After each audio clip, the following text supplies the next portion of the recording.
जय श्री कृष्णा, राधे राधे। आप सभी भक्तों का आज की कथा में हार्दिक स्वागत है। भगवान श्री कृष्ण और श्रीमती राधा रानी की कृपा सदैव आप और आपके समस्त परिवार पर बनी रहे। 30 जनवरी 2024 आज है मंगलवार का दिन और आज आप सुनेंगे पौष मास की कथा का 5वां अध्याय। और जो भक्त शिव पुराण की कथा सुनना चाहते हैं तो मेरे दूसरे चैनल प्योरिटी ऑफ लाइफ पर हर रोज शिव पुराण की कथा की वीडियो अपलोड होती है। आप लोग चाहें तो उसे सुन सकते हैं। और हाँ, चैनल का लिंक आपको मिल जाएगा कम्युनिटी बॉक्स में। तो अगर आप शिव पुराण सुनना चाहते हैं तो उस चैनल को सब्सक्राइब कर लीजिए। उस चैनल पर आपको शिव पुराण की कथा हर रोज मिल जाएगी।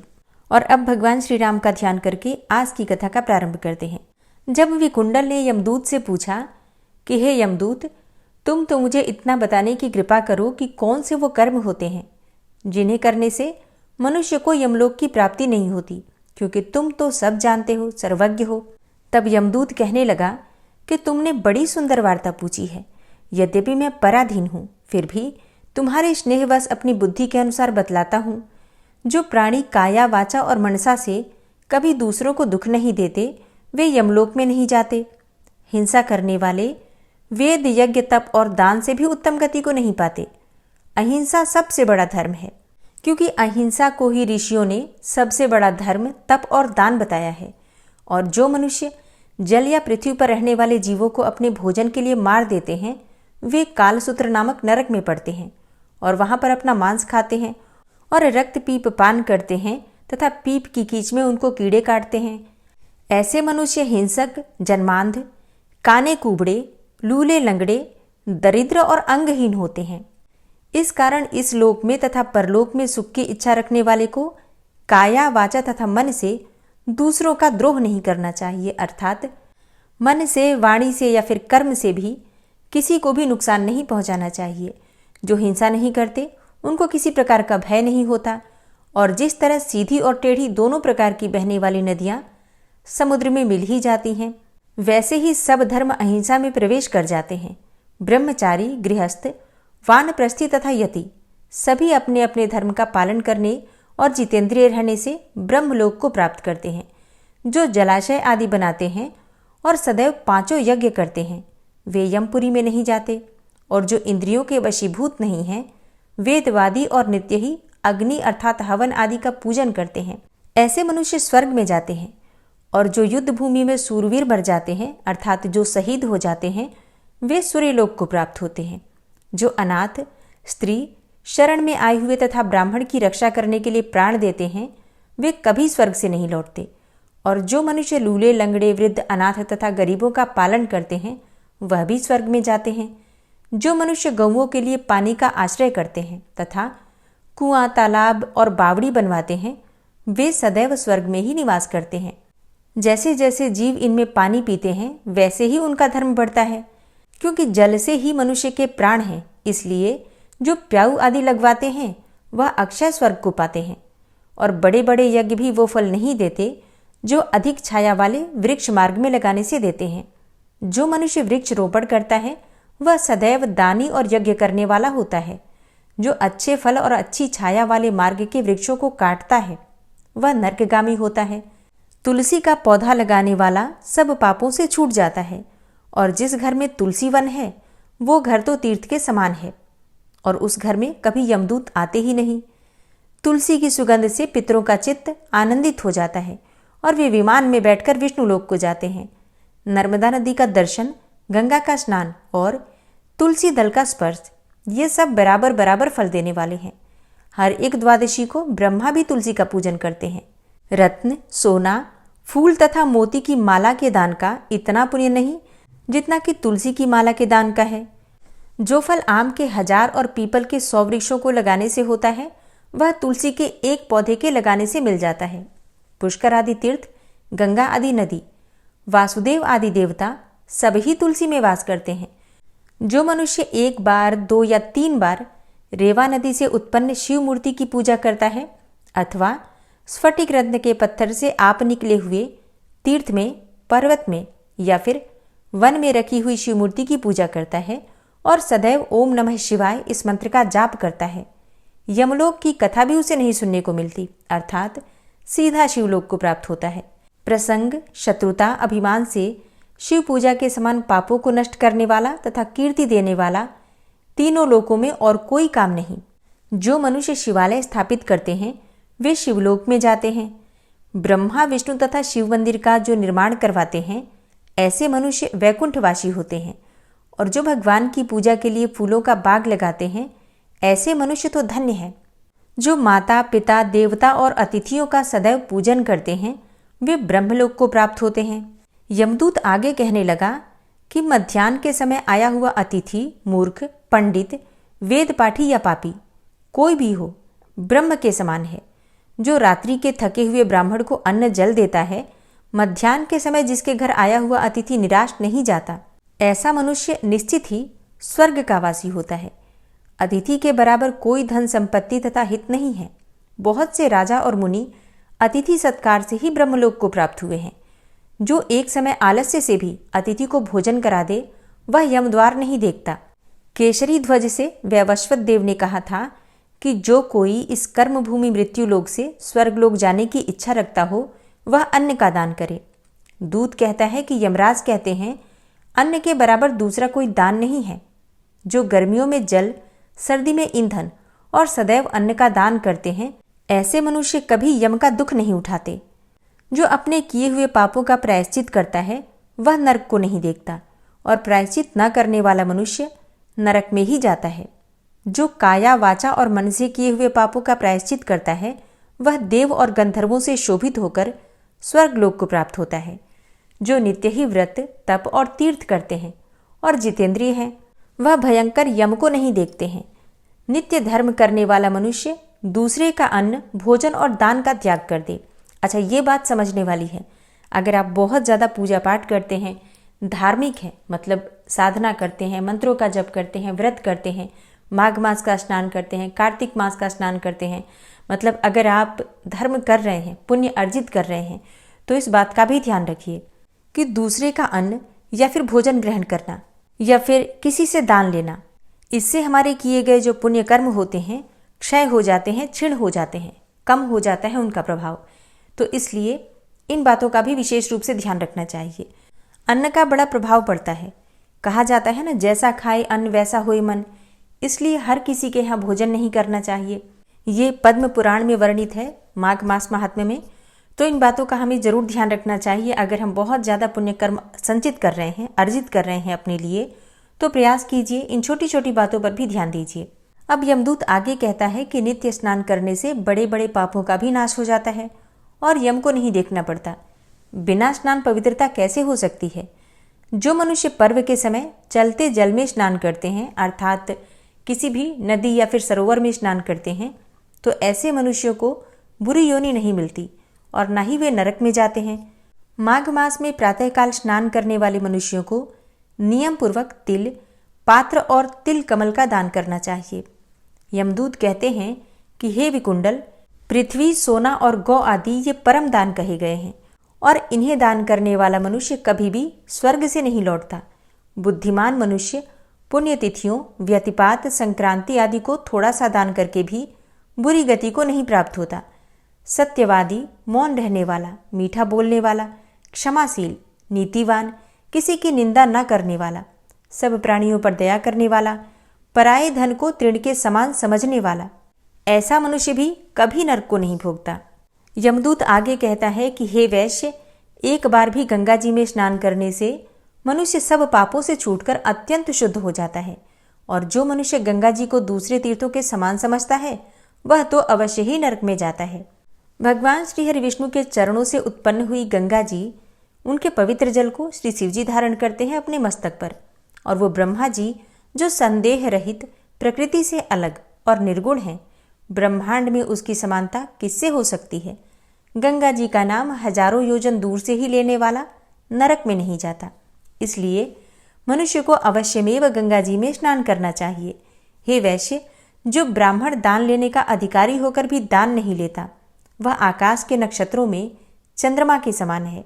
जो कीचड़ से गौ को निकालता है, जो रोगी की रक्षा करता है, या फिर जो गौशाला में मरता है, वह आकाश में तारा होता है। प्राणायाम करने वाले मनुष्य सदैव उत्तम गति को प्राप्त होते हैं। प्रातः के समय स्नान के पश्चात जो 16 प्राणायाम करते हैं वह घोर पापों से बच जाते हैं। जो पराई स्त्री को माता के समान मानते हैं वह यम की यातना को नहीं भोगते। जो मन से कभी पर स्त्री का चिंतन नहीं करता वह दोनों लोगों को अपने अधीन करता है। जो पराये धन को मिट्टी के समान समझता है वह स्वर्ग में जाता है। जिसने क्रोध को जीत लिया मानो उसने स्वर्ग को ही जीत लिया। जो माता पिता की सेवा देवता तुल्य करता है वह यमद्वार नहीं देखता, और जो गुरु की सेवा करता है वह ब्रह्मलोक को प्राप्त होता है। शील की रक्षा करने वाली स्त्री धन्य है। शील भंग करने वाली स्त्री यमलोक जाती है। जो वेदों और शास्त्रों को पढ़ते हैं या पुराण और संहिता पढ़ते हैं अथवा सुनते हैं, तथा जो स्मृति का व्याख्यान और धर्मशास्त्र समझते हैं, या फिर जो वेदांत में लीन रहते हैं, वह पाप रहित होकर ब्रह्मलोक को प्राप्त होते हैं। जो अज्ञानियों को वेद शास्त्र का ज्ञान देते हैं वे देवताओं से भी पूजित होते हैं। यमदूत ने कहा कि हे वैश्य श्रेष्ठ, यमराज ने हमको वही आज्ञा दे रखी है कि तुम किसी भी वैष्णव को मेरे पास मत लाओ। हे वैश्य, पापी लोगों को इस संसार रूपी नरक को पार करने के लिए भगवान की भक्ति के सिवाय दूसरा और कोई उपाय नहीं। भगवान की भक्ति न करने वाले मनुष्य को चांडाल के समान समझना चाहिए। भगवान के भक्त अपने माता पिता दोनों के कुलों को तार देते हैं और उनको नरक में नहीं रहने देते। और जो मनुष्य वैष्णव का भोजन करते हैं वे भी भगवान की कृपा से श्रेष्ठ गति को प्राप्त होते हैं। बुद्धिमान मनुष्य को सदैव वैष्णव का अन्न खाना चाहिए। इससे बुद्धि पवित्र होकर मनुष्य पाप नहीं करता। जैसे अभी आपने इससे पहले सुना कि दूसरे का अन्न या दूसरे के यहाँ भोजन नहीं करना चाहिए, तो उसका मतलब होता है कि कभी भी किसी पापी के यहाँ से या दुराचारी के यहाँ से भोजन नहीं करना चाहिए। लेकिन अगर कोई शिव भक्त हो या वैष्णव भक्त हो तो ऐसे लोगों के यहाँ भोजन अवश्य करना चाहिए। जल ग्रहण कर लेना चाहिए या फिर आप चाहें तो प्रसाद लेकर खा सकते हैं। इससे क्या होता है, बुद्धि पवित्र होती है। यमदूत आगे कहता है कि हे वैश्य, गोविंदाय नमः इस मंत्र का जाप करता हुआ जो मनुष्य मृत्यु को प्राप्त होता है वह परम धाम को प्राप्त होता है। इसमें कोई संदेह नहीं है। जो मनुष्य ओम नमो भगवते वासुदेवाय द्वादशाक्षर मंत्र या फिर ओम नमो नारायणाय अष्टाक्षर मंत्र का जाप करता है उसके ब्रह्म हत्या इत्यादि समस्त पाप नष्ट हो जाते हैं। ओम क्लीम कृष्णाय नमः। आज की कथा का यहीं पर समापन करते हैं। इसके आगे का वृतांत आप कल की कथा में सुनेंगे। उम्मीद करती हूँ ये कथा आपको पसंद आई होगी। अगर आपको वीडियो अच्छी लगती है तो वीडियो को लाइक करना बिल्कुल मत भूलिए। ज़्यादा से ज़्यादा शेयर कीजिए और कमेंट बॉक्स में जय श्री राम जय श्री राधे ज़रूर लिखिए। और अब आप सुनेंगे श्री नारायण कवच, जिसके सुनने मात्र से भगवान श्री हरि विष्णु की असीम कृपा प्राप्त होती है। तो भगवान श्री नारायण का ध्यान करके नारायण कवच को जरूर सुनना चाहिए। भगवान श्री हरि गरुड़ जी की पीठ पर अपने चरण कमल रखे हुए हैं। अणिमा आदि 8 सिद्धियां उनकी सेवा कर रही हैं और 8 हाथों में शंख, चक्र, ढाल, तलवार, गदा, बाण, धनुष और पाश अर्थात फंदा धारण किए हुए हैं। वे ही ओंकार स्वरूप प्रभु सब प्रकार से सब ओर से मेरी रक्षा करें। मत्स्य मूर्ति भगवान जल के भीतर जल तंतुओं से और वरुण के पास से मेरी रक्षा करें। माया से ब्रह्मचारी रूप धारण करने वाले वामन भगवान स्थल पर और विश्वरूप श्री त्रिविक्रम भगवान आकाश में मेरी रक्षा करें। जिनके घोर अट्टहास करने पर सब दिशाएं गूंज उठी थी और दैत्य पत्नियों के गर्भ गिर गए थे, वे दैत्य युद्धपतियों के शत्रु भगवान नृसिंह किले, जंगल, रणभूमि आदि विकट स्थानों में मेरी रक्षा करें।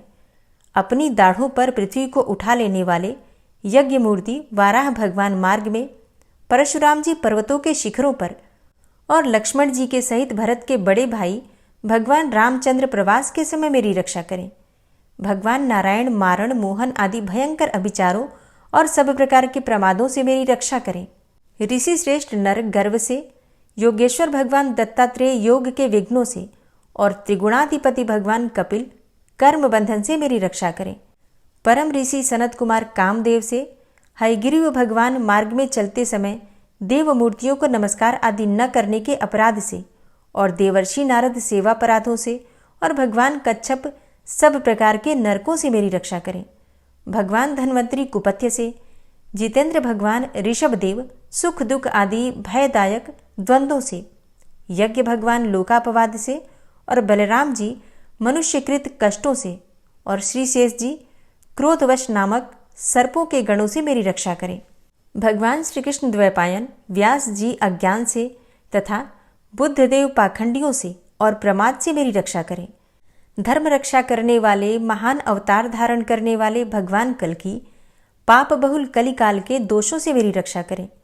प्रातःकाल भगवान केशव अपनी गदा लेकर, कुछ दिन चढ़ जाने पर भगवान गोविंद अपनी बांसुरी लेकर और दोपहर के पहले भगवान नारायण अपनी तीक्ष्ण शक्ति लेकर और दोपहर को भगवान विष्णु चक्रराज सुदर्शन लेकर मेरी रक्षा करें। तीसरे पहर में भगवान मधुसूदन अपना प्रचंड धनुष लेकर मेरी रक्षा करें और सायंकाल में ब्रह्मा आदि त्रिमूर्तिधारी माधव, सूर्यास्त के बाद ऋषिकेश, अर्धरात्रि के पूर्व तथा अर्धरात्रि के समय अकेले भगवान पद्मनाभ मेरी रक्षा करें। रात्रि के पिछले प्रहर में श्रीवत्स लांछन श्रीहरि, उषा काल में खड्गधारी भगवान जनार्दन और सूर्योदय से पूर्व श्री दामोदर और संपूर्ण संध्याओं में काल मूर्ति भगवान विश्वेश्वर मेरी रक्षा करें। हे सुदर्शन, आपका आकार चक्र रथ के पहिए की तरह है। आपके किनारे का भाग प्रलयकालीन अग्नि के समान अत्यंत तीव्र है। आप भगवान की प्रेरणा से सबोर घूमते रहते हैं। जैसे आग वायु की सहायता से सूखे घास फूस जला डालती है, वैसे ही आप हमारी शत्रु सेना को शीघ्र से जला दीजिए। हे कौमुद की गदा, आपसे छूटने वाली चिंगारियों का स्पर्श वज्र के समान असह्य है। आप भगवान अजित की प्रिया हैं और मैं उनका सेवक हूँ। इसलिए आप कुष्मांड, विनायक, यक्ष, राक्षस, भूत और प्रेत आदि ग्रहों को अभी कुचल डालिए तथा मेरे शत्रुओं को चूर चूर कर दीजिए। हे शंखश्रेष्ठ, आप भगवान श्री कृष्ण के फूंकने से भयंकर शब्द करके मेरे शत्रुओं का दिल दहला दीजिए एवं यातुधान, प्रमथ, प्रेत, मातृका, पिशाच तथा ब्रह्म राक्षस आदि भयावने प्राणियों को यहाँ से तुरंत भगा दीजिए। भगवान की श्रेष्ठ तलवार, आपकी धार बहुत तीक्ष्ण है। आप भगवान की प्रेरणा से मेरे शत्रुओं को छिन्न भिन्न कर दीजिए। भगवान की प्यारी ढाल, आप में सैकड़ों चंद्राकार मंडल है। आप पाप दृष्टि, पापात्मा शत्रुओं की आंखें बंद कर दीजिए और उन्हें सदा के लिए अंधा बना दीजिए।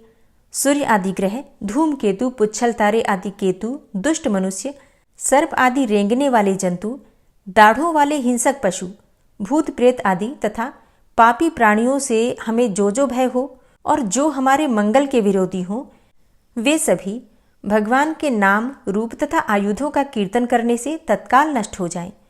बृहद, रथंतर आदि सामवेदीय स्तोत्रों से जिनकी स्तुति की जाती है, वे वेद मूर्ति भगवान गरुड़ और विश्वक्सेन जी अपने नामोच्चारण के प्रभाव से हमें सब प्रकार की विपत्तियों से बचाएं।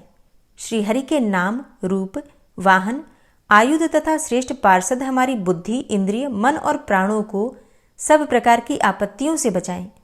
जितना भी कार्य अथवा कारण रूप जगत है, वह वास्तव में भगवान ही है।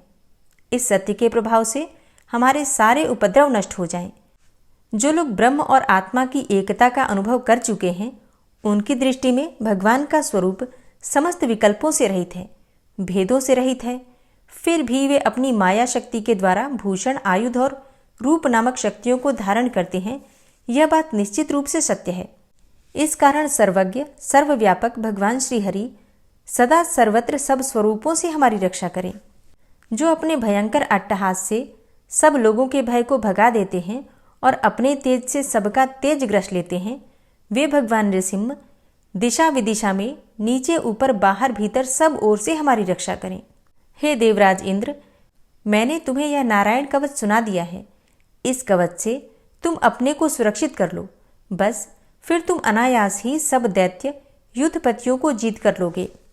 इस नारायण कवच को धारण करने वाला पुरुष जिसको भी अपने नेत्रों से देख लेता है अथवा पैर से छू देता है, तत्काल समस्त भयों से वो मुक्त हो जाता है। जो इस वैष्णवी विद्या को धारण कर लेता है, उसे राजा, डाकू, प्रेत, पिशाच आदि और बाघ आदि हिंसक जीवों से कभी किसी प्रकार का भय नहीं होता। हे देवराज, प्राचीन काल की बात है, एक कौशिक गोत्री ब्राह्मण ने इस विद्या को धारण करके योग धारणा से अपना शरीर मरुभूमि में त्याग दिया। अब जहां उस ब्राह्मण का शरीर पड़ा था, उसके ऊपर से एक दिन गंधर्वराज चित्ररथ अपनी स्त्रियों के साथ विमान पर बैठकर निकले। वहां आते ही वे नीचे की ओर सिर किए विमान सहित आकाश से पृथ्वी पर गिर पड़े। इस घटना से उनके आश्चर्य की सीमा न रही जब उन्हें बालखिल्य मुनियों ने बतलाया कि यह नारायण कवच धारण करने का प्रभाव है। तब उन्होंने उस ब्राह्मण देव की हड्डियों को ले जाकर पूर्ववाहिनी सरस्वती नदी में प्रवाहित कर दिया और फिर स्नान करके वे अपने लोक को चले गए। श्री सुखदेव जी कहते हैं, हे परीक्षित, जो पुरुष इस नारायण कवच को समय पर सुनता है और जो आदर पूर्वक इसे धारण करता है, उसके सामने सभी प्राणी आदर से झुक जाते हैं और वह सब प्रकार के भयों से मुक्त हो जाता है। हे परीक्षित, शतक्रतु इंद्र ने आचार्य विश्वरूप जी से यह वैष्णवी विद्या प्राप्त करके रणभूमि में असुरों को जीत लिया और वे त्रैलोक्य लक्ष्मी का उपभोग करने लगे। श्री नारायण कवच संपूर्ण हुआ। ओम विश्वं विष्णुर्वषट्कारो भूतभव्य भवत्प्रभु भूतकृत भूतभृत भावो भूतात्मा भूतवाहन भूतात्मा परमात्मा च मुक्तानां परमागति अव्ययः पुरुषः साक्षी क्षेत्रज्ञो अक्षर एव च योगो योगविदां नेता प्रधान पुरुषेश्वरः नारसिंहवपुः श्रीमान् केशवः पुरुषोत्तमः सर्वः शर्वः शिवस्थाणुर्भूतादिर्निधिर्व्ययः संभवो भावनो भर्ता प्रभवः प्रभुरीश्वरः स्वयंभू शंभुरादित्यः पुष्कराक्षो महास्वनः अनादिनिधनो धाता विधाता धातुरुत्तमः अप्रमेयो ऋषिकेश पद्मनाभो अमरप्रभु विश्वकर्मा मनुस्त्वष्टा स्थविष्ठः स्थविरो ध्रुवः अग्राह्यः शाश्वतः कृष्णो लोहिताक्षः प्रतर्दन प्रभूतस्त्रिककुब्धाम पवित्रं मङ्गलं परम् ईशानः प्राणदः प्राणो ज्येष्ठः श्रेष्ठः प्रजापति हिरण्यगर्भो भूगर्भो माधवो मधुसूदनः ईश्वरो विक्रमी धन्वी मेधावी विक्रमः क्रमः अनुत्तमो दुराधर्षः कृतज्ञः कृतिरात्मवान् सुरेशः शरणं शर्म विश्वरेताः प्रजाभवः अह संवत्सरो व्याल प्रत्ययः सर्वदर्शनः अज सर्वेश्वर सिद्ध सिद्धे सर्वादिर्च्युतः वृषाकपिर्मेयात्मा सर्वयोगविनिश्रितः वसुर्वसुमना सत्य समात्मा संमितः समः अमोघ पुण्डरीकाक्षो वृषकर्मा वृषाकृतिः रुद्रो बहुशिरा बभ्रुर्विश्वयोनिः शुचिश्रवा अमृतः शाश्वतस्थाणुर्वरारोहो महातपः सर्वगः सर्वविद्भानुर्विश्वक्सेनो जनार्दनः वेदो वेदविद्व्यङ्गो वेदाङ्गो वेदवित्कविः लोकाध्यक्ष सुराध्यक्षो धर्माध्यक्ष कृताकृता चतुरात्मा चतुर्व्यूहश्चतुर्द्रष्टश्चतुर्भुजः भ्राजिष्णुर्भोजनं भोक्ता सहिष्णुर्जगदाति च अनघो विजयो जेता विश्वयोनिः पुनर्वसु उपेन्द्रो वामनः प्रांशुर्मोघः शुचिरुर्जिता अतीन्द्रः संग्रहः सर्गो धृतात्मा नियमो यमः वेद्यो वैद्यः सदा योगी वीरः माधवो मधु अतीन्द्रियो महामायो महोत्साहो महाबलः महाबुद्धिर्महावीर्यो महाशक्तिर्महाद्युतिः अनिर्देश्य वपुः श्रीमान् मेयात्मा महाधृतिर् महिश्वासो महीभर्ता श्रीनिवासः सतां गति अनिरुद्ध सुरानन्दो गोविन्दो गोविन्दाम्पति मरीचिर्दमनो हंस सुपर्णो भुजगोत्तम हिरण्यनाभ सुतपा पद्मनाभ प्रजापति अमृत्यु सर्वदिक्सिंह संधाता संधिमानस्थिर अजो दूर्मर्षणः शास्ता विश्रुतात्मा सुरारिः गुरुर्गुर्तमो धाम सत्य सत्यपराक्रम निमिषो अनिमिषो श्रग्वी वाचस्पतिरुदारधि अग्रणिर्ग्रामणी श्रीमान् न्यायो नेता समीरण सहस्रमूर्धा विश्वात्मा सहस्राक्ष सहस्रपात् आवर्तनो निवृत्तात्मा संवृतः संप्रमर्दन अह संवर्तको वह निर्निलोधरणीधरः सुप्रसादः प्रसन्नात्मा विश्वदृग् विशुभुग् विभु सत्कर्ता सत्कृतः साधु जहर्नुर्नारायणो नरः असंख्येयो अप्रमेयात्मा विशिष्टशिष्टकृच्छुवि सिद्धार्थ सिद्धसंकल्प सिद्धिदः सिद्धिसाधनः वृषाहि वृषभो विष्णुर्विष्पर्वा वृषोदरः वर्धनो वर्धमानश्च विविक्तः श्रुतिसागरः सुभुजो दूर्धरो वाग्मी महेन्द्रो वसुदो वसु नैकरूपो बृहद्रूप शिपिविष्टः प्रकाशनः ओजस्तेजो द्युतिधर प्रकाशात्मा प्रतापनः रिद्धस्पष्टाक्षरो मन्त्रश्चन्द्रांशुर्भास्करदुतिः अमृतांशुद्भवो भानु शशबिन्दुः सुरेश्वरः औषधं जगतः सेतु सत्यधर्मपराक्रमः भूतभव्य भवन्नाथ पवनः पावनो नलः कामः कामकृत्कान्तः कामः कामप्रदः प्रभु युगादिकृद्युगावर्तो नैकमायो महाशनः अदृश्यो अव्यक्तरूपश्च सहस्रजितनन्तजित् इष्टो अविशिष्ट शिष्टेष्ट शिखण्डी नहुसो वृष क्रोधः क्रोधकृत्कर्ता विश्वबाहुर्महीधरः अच्युतः प्रतितः प्राणः प्राणदो वासवानुजः अपां निधिर्धिष्ठानं प्रमत्तः प्रतिष्ठितः स्कन्दः स्कन्दधरो धूर्यो वरदो वायुवाहनः वासुदेवो बृहद्भानुरादिदेवः पुरन्दरः अशोकस्तारणस्तारः शूरः सौरिर्जनेश्वरः अनुकूलः शतावर्त पद्मी पद्मनिभेक्षणः पद्मनाभो अरविन्दाक्ष पद्मगर्भ शरीरभृत् महर्धिरिद्धो वृद्धात्मा महाक्षो गरुडाध्वजः अतुलः शरभो भीमो समयज्ञो हविर्हरि सर्वलक्षणलक्षण्यो लक्ष्मीवान् समितिञ्जयः वीक्षरो रोहितो मार्गो हेतुर्दामोदरः सः महीधरो महाभागो वेगवान् मिताशनः उद्भवः शोभणो देवः श्रीगर्भः परमेश्वरः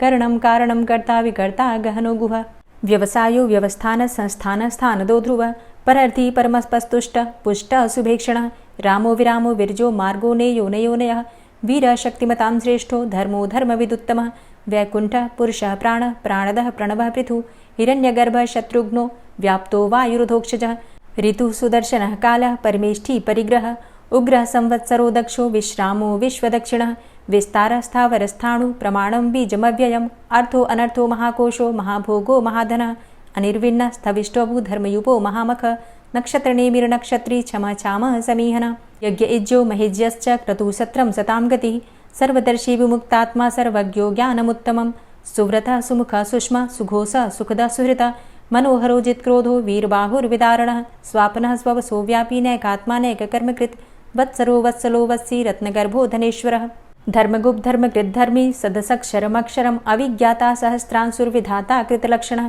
गभस्तिनेमिः सत्त्वस्थः सिंहो भूतमहेश्वरः आदिदेवो महादेवो देवेशो देवभृद्गुरुः उत्तरो गोपतिर्गोप्ता ज्ञानगम्यः पुरातनः शरीरभूतभृद्भोक्ता कपीन्द्रो भूरि दक्षिणः सोमभो अमृतपः सोमः पुरुजित पुरुषोत्तमः विनियोजयः सत्यसन्धो दाशाः सात्वतां पतिः जीवो विनयिता साक्षी मुकुन्दो अमितविक्रमः अम्भो निद्रणन्तात्मा महोदधीशयोऽन्तकः अजोमहारः स्वाभाव्यो जितामित्रः प्रमोदनः आनन्दो नन्दनो नन्दः सत्यधर्मा त्रिविक्रमः महर्षि कपिलाचार्यः कृतज्ञो मेदिनीपतिः त्रिपदस्त्रिदशाध्यक्षो महाशृङ्गः कृतान्तकृत् महावराहो गोविन्दः सुखेणः कनकाङ्गदी गुह्यो गभीरो गहनो गुप्तश्चक्रगदाधरः वेधा स्वाङ्गो अजितः कृष्णो दृढः सङ्कर्षणोच्युतः वरुणो वारुणो वृक्षः पुष्कराक्षो महामनाः भगवान् भगानन्दी वनमाली हलायुधः आदित्यो ज्योतिरादित्यः सहिष्णुर्गतिसत्तमः सुधन्वाखण्ड परशुर्दारुणो द्रविडप्रदः दिविस्त्रिक्सर्वदृग्व्यासो वाचस्पतिर्योनिजः त्रिसामासामगः साम निर्वाणं भेषजं भिषक्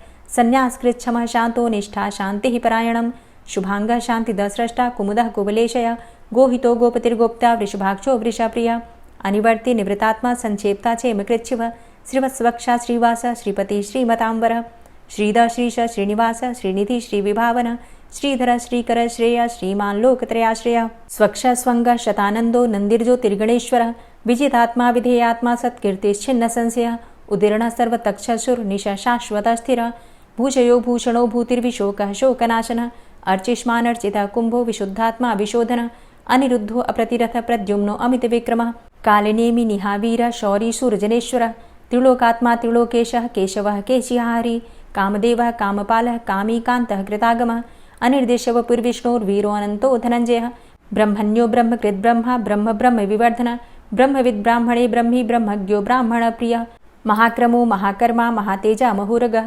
महाक्रतुर्महायज्वा महायज्ञो महाहवि स्तव्यः स्तव प्रियः स्तोत्रं स्तुतिस्तोतारणप्रियः पूर्णः पुरैता पुण्यः पुण्यकीर्तिर्नामयः मनोजवस्तीर्थकरो वसुरेता वसुप्रदः वसुप्रदो वासुदेव वसुर्वसुमनाहवि सद्गतिः सत्कीर्तिः सत्ता सद्भूतिः सत्परायणः शूरसेनो यदुश्रेष्ठः सन्निवासः सुयामुनः भूतावासो वासुदेवः सर्वासु निलयोऽनलः दर्पः दर्पदो दृप्तो दूर्धरोऽथा पराजितः विश्वमूर्तिर्महामूर्तिर्दीप्तमूर्तिर्मूर्तिमान् अनेकमूर्तिरव्यक्तः शतमूर्तिः शताननः एको नैकः सवः किं यत्तत्पदमनुत्तमं लोकबन्धुर्लोकनाथो माधवो भक्तवत्सलः सुवर्णवर्णो हेमाङ्गो वराङ्गश्चन्दनाङ्गदी वीरः विषमः शून्यो घृताशीरचलश्चलः अमानीमानदो मान्यो लोकस्वामी त्रिलोकदृक् सुमेधा मेधजो धन्यः सत्यमेधा धराधरः तेजो वृषः द्वितिधरः सर्वशस्त्रभृताम्बरः प्रग्रहो निग्रहो व्यग्रो नैकशृङ्गो गदाग्रजः चतुर्मूर्तिश्चतुर्बाहुश्चतुर्व्यूहश्चतुर्गति चतुरात्मा चतुर्भावश्चतुर्वेदविदेकपात् समावर्तो अनिवृतात्मा दुर्जयो दुरतिक्रमः दुर्लभो दुर्गमो दुर्गो दुरावासो दुरारिहा शुभाङ्गो लोकसारङ्गः शुतन्तुस्तन्तुवर्धन इन्द्रकर्मा महाकर्मा कृतकर्मा कृतागमः उद्भवः सुन्दरः सुन्दो रत्ननाभः सुलोचनः अर्को वाजसनः शृङ्गी जयन्तः सर्वविजयी सुवर्णबिन्दुरक्षोभ्य सर्वभागीश्वरेश्वरः महाह्रदो महागर्तो महाभूतो महानिधि कुमुदः कुन्दरः कुन्दः पर्जन्यः पावनो नीलः अमृताशो अमृतवपुः सर्वज्ञः सर्वतोमुखः सुलभः सुव्रतः सिद्धः शत्रुजित् शत्रुतापनः न्यग्रोधो दुम्बरो अस्वस्थश्चाणुरान्ध्रनिषूदनः सहस्रार्चिः सप्तजिह्वः सप्तैधा सप्तवाहनः अमूर्तिरणघो अचिन्त्यो भयकृद्भयनाशनः अणुर्बृहत् कृशस्थूलो गुणभृन्निर्गुणो महान् अधृतः स्वधृतः स्वास्य प्राग्वंशो वंशवर्धनः भारभृतिकथितो योगी योगी स सर्वकामद आश्रमश्रमण क्षाम सुपर्णो वायुवाहन धनुर्धरो धनुर्वेदो दण्डोदमयितादम अपराजितः सर्वसहो नियन्ता नियमो यमः सत्ववान् सात्विकः सत्य सत्यधर्मपरायण अभिप्रायः प्रियार्होर्ह प्रियकृत् प्रीतिवर्धनः विहाय सगतिर्ज्योति सुरुचिर्हुद्भुग्विभु रविर्विलोचनः सूर्य सविता रविलोचनः अनन्तो हुद्भुग्भोक्ता सुखदो नैकजोग्रज अनिर्विण्ण सदामर्षि लोकाधिष्ठानमद्भुतः सनात सनातन्तमः कपिलः कपिरप्यय स्वस्तिदा स्वस्तिकृत् स्वस्ति स्वस्तिभुक् स्वस्ति दक्षिणः रौद्रः कुण्डली चक्रे विक्रमयुर्जिति शासनः शब्दातिगः शब्दशः शिशिरः शर्वरीकर अक्रूरः पेशलो दक्षो दक्षिणः क्षमिणाम्बर विद्वतमो वितभय पुण्यश्रवणकीर्तन उत्तारणो दुष्कृतिः पुण्यो दुःस्वप्ननाशन वीरः संतो जीवनः पर्यवस्थितः अनन्तरूपो अनन्तसृर्जितमन्युर्भयापः चतुरश्रो गभीरात्मा विदिशो व्यादिशो दिश अनादिर्भूर्भुवो लक्ष्मी सुवीरो रुचिराङ्गद जननो जन्मादिर्भीमो भीमपराक्रम आधारनीलयोधाता पुष्पहासः प्रजागर ऊर्ध्वगः सत्पथाचारः प्राणदः प्रणवपण प्रमाणं प्राणनीलयः प्राणभृत् प्राणजीवनः तत्त्वं तत्त्वविदेकात्मा जन्म मृत्यु जरातिगः पूर्व स्वस्तरुस्तार सविता प्रपितामह यज्ञो यज्ञपतिर्यज्वा यज्ञांगो यज्ञवाहन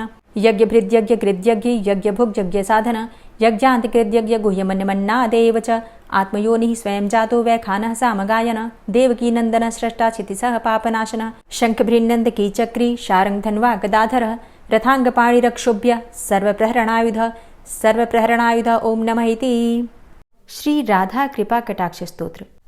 मुनीन्द्रवृन्दवन्दिते त्रिलोकशोकहारिणि प्रसन्नवक्त्रपङ्कजे निकुञ्जभूविलासिनी व्रजेन्द्रभानुनन्दिनी व्रजेन्द्रसूनुसङ्गते कदा करिष्यसि मां कृपाकटाक्षभाजनम् अशोकवृक्षवल्लरी वितानमण्डपस्थिते प्रवालबालपल्लव प्रभारुणान्ध्रिकोमले वराभयस्फुरत्करे प्रभूतसम्पदालये कदा करिष्यसि मां कृपाकटाक्षभाजनम् अनङ्गरङ्गमङ्गलं प्रसङ्गभङ्गुरं भ्रुवां सविभ्रमं ससम्भ्रमं दृगन्तबाणपातने निरन्तरं वशीकृत प्रतीतनन्दनन्दने कदा करिष्यसि मां कृपाकटाक्षभाजनम्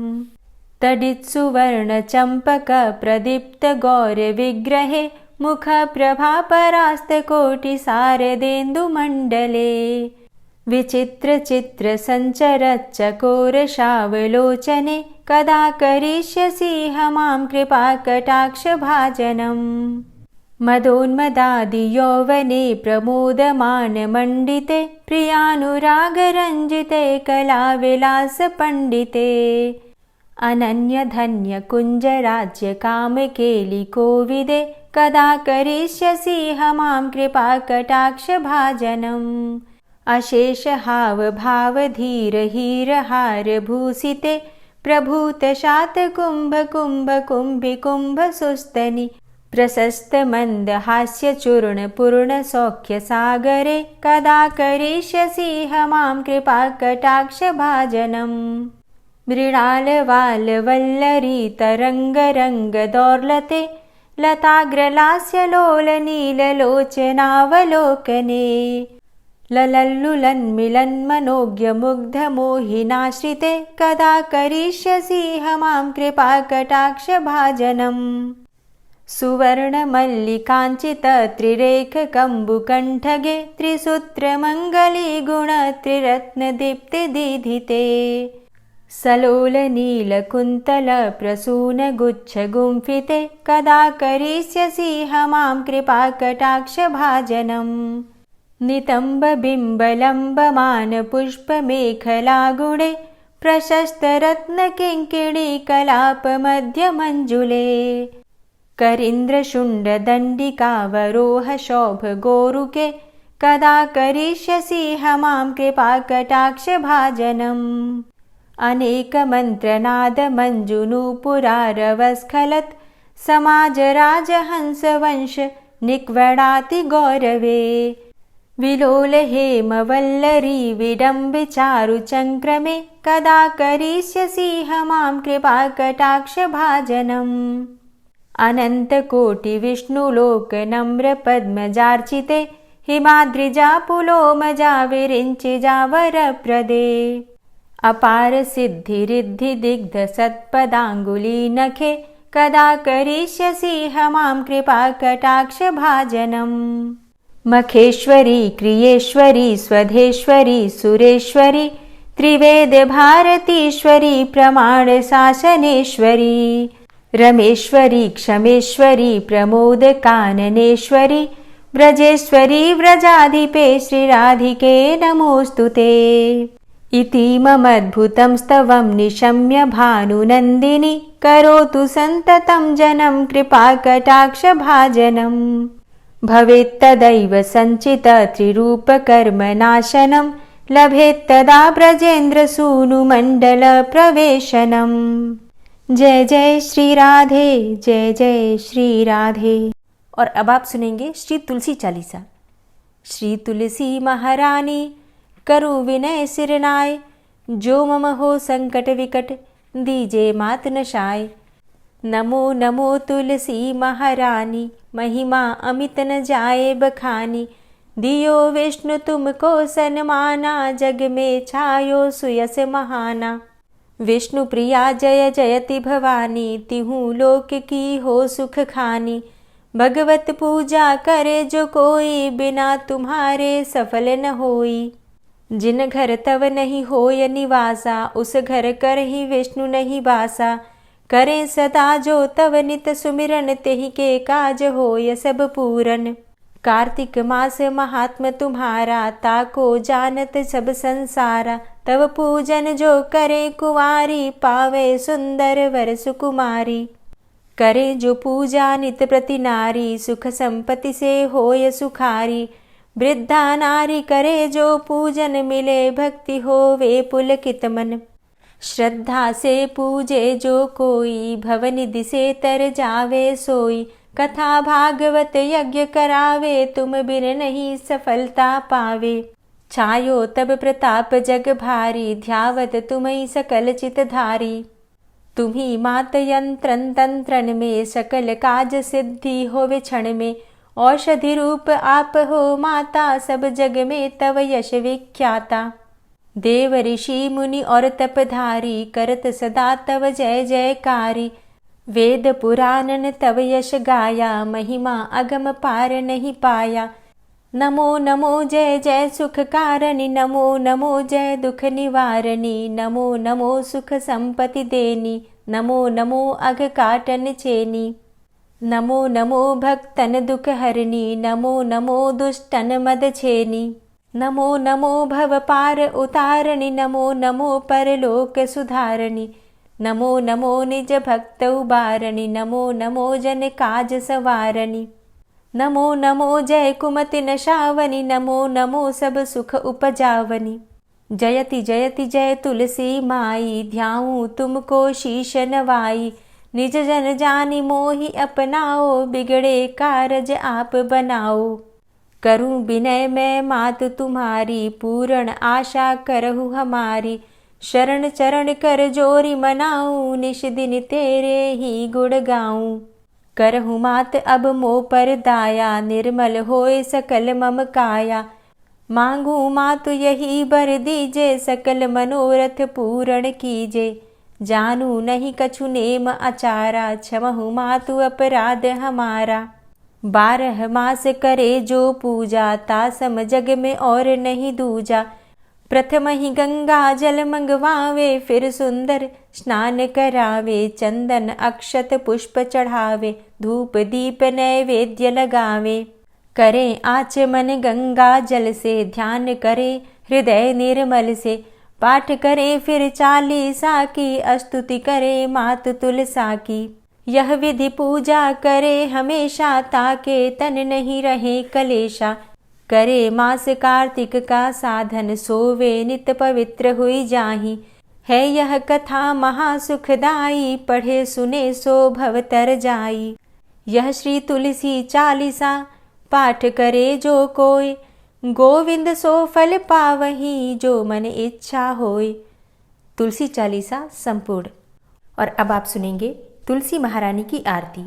तुलसी महारानी नमो नमो, हरि की पटरानी नमो नमो। तुलसी महारानी नमो नमो, हरि की पटरानी नमो नमो।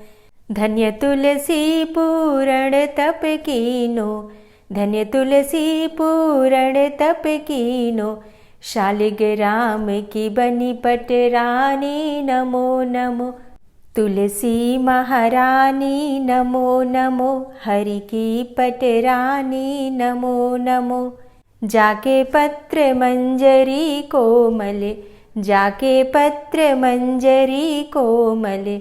श्रीपति कमल चरण लपटानी नमो नमो, हरि की पटरानी नमो नमो।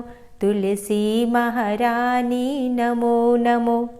धूप दीप नैवेद्य आरती, धूप दीप नैवेद्य आरती। पुष्पन की वर्षा बरसानी नमो नमो, हरि की पटरानी नमो नमो। तुलसा महारानी नमो नमो। 56 भोग 36 व्यंजन, 56 भोग 36 व्यंजन। बिन तुलसा हरि एक न मानी नमो नमो। तुलसी महारानी नमो नमो, हरि की पटरानी नमो नमो। सभी सखी मैया तेरो यश गावे, सभी सखी मैया तेरो यश गावे। भक्ति दान दीजे महारानी नमो नमो। तुलसा महारानी नमो नमो, हरि की पटरानी नमो नमो।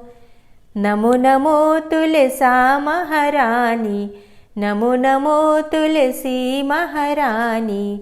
तुलसी महारानी नमो नमो, हरि की पटरानी नमो नमो। तुलसी महारानी नमो नमो, हरि की पटरानी नमो नमो। प्रेम से बोलिए तुलसी मैया की जय।